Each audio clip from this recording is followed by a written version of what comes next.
तो hello friends, I am Pawan Kumar, BTech second year student. और ये वीडियो बहुत ही इंपॉर्टेंट होने वाला है क्योंकि इस वीडियो में हम लोग बात करने वाले हैं डिजिटल सिस्टम जो CS 304 के यूनिट 3 चैप्टर के मोस्ट इंपोर्टेंट क्वेश्चन के बारे में जो थ्योरी में पूछे जाते हैं।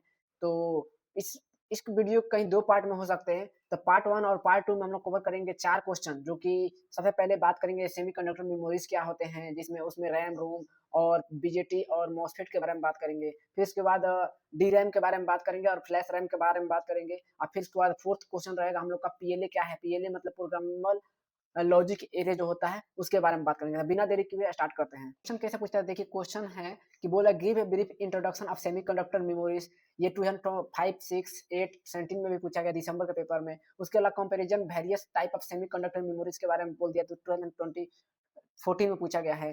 फिर 2014 में पूछा गया है। फिर right A short notes of semiconductor memories, ये भी 2020 में पूछा गया है। अब इंट्रोडक्शन ऑफ सेमीकंडक्टर मेमोरीज होता क्या है। सबसे पहले semiconductor memories is a type of a digital memory fabricated using semiconductor devices such as MOSFETs and BJT on an integrated circuit IC। तो सिंपल लैंग्वेज में समझे तो सेमीकंडक्टर मेमोरी जो होता है एक डिजिटल मेमोरी होता है जो MOSFET और BJT से बनता है, और उसमें क्या होता है आईसी पर निर्भर होता है, वो डिपेंड करता है।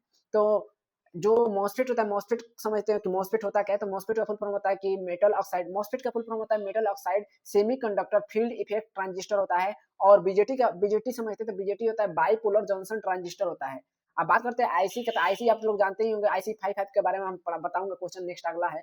तो इंटीग्रेटेड सर्किट जो होता है हम लोग का आईसी लगा होता है, छोटा सा एक चिप होता है, उसे आईसी बोलते हैं। नेक्स्ट में it is used to store binary data 0 1 computer and digital system. यानी सिंपल अगर लैंग्वेज में समझते हैं, ये मेमोरी जो होता है ये कंप्यूटर की मेमोरी और डिजिटल सिस्टम में बाइनरी डेटा यानी 0 जो 1 के रूप में बाइनरी डेटा हम लोग का होता है उसको स्टोर करने के लिए यूज किया जाता है। अब बात करते हैं it is the main internal memory of a computer, provides high speed data access compare to magnetic storage devices.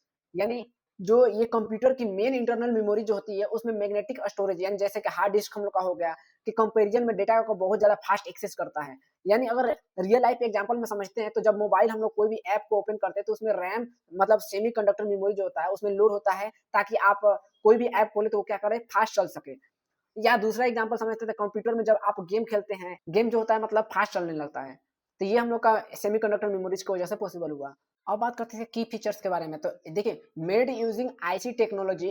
तो अगर सिंपल लैंग्वेज में समझे तो जो ये मेमोरी का आईसी होता है उसके टेक्नोलॉजी से बना होता है, मतलब कि छोटी सी चिप पर बहुत सारे सर्किट हम लोग का होता है उसके ऊपर। फिर सेकेंड अगर बात करें इसका तो store data in electronics form. यानी अगर सिंपल लैंग्वेज में समझे जो भी हम लोग का वोल्टेज आता है वोल्टेज के रूप में या करंट के रूप में हम लोग का डेटा इलेक्ट्रॉनिक्स फॉर्म में आता है तो उससे क्या करता है वो स्टोर करता है। Next fast access time. Fast access time मतलब क्या होता है, डेटा बहुत जल्दी एक्सेस हो जाता है इसलिए कंप्यूटर फास्ट काम करता है। उसके अलावा compact in size. Compact in size मतलब हुआ कि साइज में बहुत छोटा होता है इसलिए mobile, laptop, smart watch easily क्या हो जाता है उसमें फिट हो जाता है। लो पावर कंजप्शन यानी MOS technology. Low power consumption यानी मॉस टेक्नोलॉजी का मतलब हुआ कि जो मॉसफेट टेक्नोलॉजी की वजह से पावर कंजप्शन बहुत ही कम यूज होता है, जिसकी वजह से बैटरी हम लोग का मोबाइल में का जो भी है वो बहुत देर तक चलता है। हाई रिलायबिलिटी यानी सेमीकंडक्टर मेमोरीज रिलायबल होता है और रेयरली में फेल होता है, मतलब कभी कभी ही फेल होता है, बहुत समय तक टिकता है ये और रिलायबल होता है। अब बात करते हैं क्लासिफिकेशन के बारे में। तो क्लासिफिकेशन में सेमीकंडक्टर मेमोरी जो होता है दो प्रकार से बटा होता है। पहले तो वोलेटाइल और नॉन वोलेटाइल। तो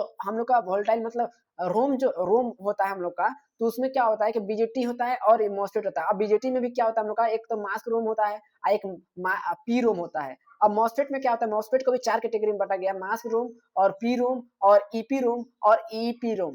ये हम लोग का हो गया। अब बात करते हैं रैम के बारे में। तो रैम में भी क्या होता है, बीजेटी होता है हम लोग का, मॉसफेट होता है। बीजेटी को स्टैटिक मेमोरी होता है, फिर उसका मॉसफेट में क्या होता है स्टैटिक और डायनेमिक दोनों होता है। अब देखिए रीड ओनली मेमोरीज रैम, रोम का फुल फॉर्म क्या होता है रीड ओनली मेमोरीज, और रैम का क्या होता है रैंडम एक्सेस मेमोरी। तो ये हम लोग का हो गया क्लासिफिकेशन इसका। अब एक्सप्लेन करते हैं कैसे कैसे क्या क्या बोलते हैं, रोम क्या है रैम क्या है इसके बारे में जानते हैं। यानी रैम मतलब क्या हुआ, रैंडम एक्सेस मेमोरी। तो ये क्या होता है वोलेटाइल मेमोरी होता है, फिर इसका read and write operation possible हो सकता है इसमें। फिर एग्जांपल के लिए कौन कौन सा होता है, एस रैम होता है और डी रैम होता है।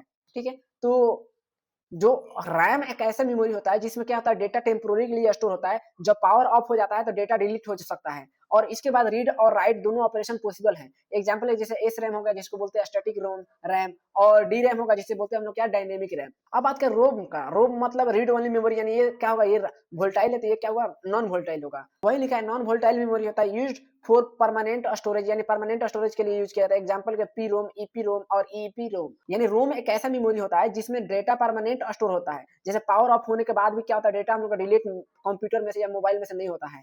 एग्जाम्पल जैसे पी रोम हो गया यानी प्रोग्रामेबल रीड ओनली मेमोरी, फिर ईपी रोम हो गया erasable programmable read only memory, EPROM हो गया electrical erasable programmable read only memory. ये इसका फुल फॉर्म होता है। अब रियल लाइफ में अगर समझे इसको तो रैम जब जब कंप्यूटर रीस्टार्ट हम लोग करते हैं तो रैम का डेटा क्या होता है, डिलीट हो जाता है। लेकिन वहीं जब रोम हम लोग मोबाइल ऑपरेटिंग सिस्टम में कोई भी डेटा को स्टोर करते हैं तो पावर ऑफ होने के बाद भी हम लोग क्या होता है, परमानेंट उसमें क्या होता है, सेव होता है यानी डिलीट नहीं होता है। अब बात करते हैं टेक्नोलॉजी कौन कौन सा यूज किया जाता है। तो सबसे पहले बीजेटी, बीजेटी का फुल फॉर्म मैंने बताया बाइपोलर जंक्शन टेक्नोलॉजी। तो हाई स्पीड देता है, फिर इसका बट हाई पावर कंजप्शन। अब फिर उसके बाद मॉसफेट का बात करते हैं। मॉसफेट मतलब क्या होता है, मेटल ऑक्साइड सेमीकंडक्टर टेक्नोलॉजी जो भी है, लो पावर देता है, हाई डेंसिटी देता है, मोस्ट वाइडली यूज होता है। अब समझते हैं इसको। जो बीजेटी होता है हम लोग का वो बहुत ही बीजेटी टेक्नोलॉजी बहुत ही फास्ट होता है लेकिन पावर ज्यादा कंज्यूम करता है। लेकिन वही हम लोग जब मॉसफेट लगा देते हैं तो उसमें क्या होता है, हम लोग का पावर कम लेता है, ज्यादा देर तक डाटा को स्टोर कर सकता है और ज्यादा हम लोग ज्यादा टाइम तक उसको क्या कर सकते हैं, यूज कर सकते हैं। जैसे मोबाइल हम लोग यूज करते हैं तो उसमें का बैटरी बहुत ज्यादा टिकता है, किसकी वजह से, तो मॉसफेट लगा होता है। अब रियल लाइफ में जैसे कि समझते हैं, मॉडर्न में अभी बोला कि मोबाइल का और लैपटॉप का मॉसफेट की टेक्नोलॉजी की मेमोरी यूज होती है, इसलिए इसका बैटरी ज्यादा देर तक क्या होता है, टिकता है। अब इसके एप्लीकेशन के बारे में बात करें तो एप्लीकेशन कौन कौन सा आता है, main memory in a computer और cache memory, firmware storage और micro processor based on system. अब बात करते हैं एप्लीकेशन के बारे में। एप्लीकेशन मतलब कहाँ यूज किया जाता है, सेमीकंडक्टर मेमोरीज। तो सबसे पहले main memory in a computer यानी कंप्यूटर की क्या करता है, मेन मेमोरी में सेमीकंडक्टर मेमोरी को यूज किया जाता है। यानी जो कंप्यूटर की मेन मेमोरी होती है उसमें क्या होता है, सेमीकंडक्टर मेमोरी होता है। फिर उसके बाद कैचे मेमोरी। कैचे मेमोरी क्या हुआ, तो प्रोसेसर के पास हम लोग का जो एक छोटी सी फास्ट मेमोरी होती है जिसे हम लोग क्या बोलते हैं, कैचे मेमोरी होती है। ये बहुत ही फास्ट काम करता है। फिर firm wire storage. Firm wire storage को समझते हैं, डिवाइस का फर्म वायर मतलब जैसे वॉशिंग मशीन का प्रोग्राम हो गया। सेमीकंडक्टर मेमोरी में क्या होता है, सेमीकंडक्टर मेमोरी उसमें क्या होता है, स्टोर होता है। फिर उसके बाद micro processor based on system. अब micro processor based on system क्या होता है, हर माइक्रो प्रोसेसर सिस्टम में जैसे कि एटीएम मशीन हो गया, ट्रैफिक सिग्नल आप लोग देखे होंगे, उसमें क्या होता है, सेमीकंडक्टर मेमोरी का यूज किया जाता है। अब रियल लाइफ में तो मैंने बता ही दिया कि वॉशिंग मशीन में जो होता है प्रोग्राम सेमीकंडक्टर मेमोरी होती है और उसमें स्टोर होता है, इसलिए वॉशिंग मशीन क्या होता है, ऑटोमेटिक चलते रहता है। तो ये हुआ सेमीकंडक्टर मेमोरी, जो इसके एप्लीकेशन, वर्किंग प्रिंसिपल और उसके डायग्राम को बताया। अब नेक्स्ट पार्ट 2 में हम लोग कवर करेंगे डी रैम और फ्लैश रैम को और पीएलए रोम को। तो अगर वीडियो अच्छी लगी हो तो लाइक कीजिए, शेयर कीजिए, सब्सक्राइब कीजिए और नोटिफिकेशन को जरूर ऑन रखिएगा।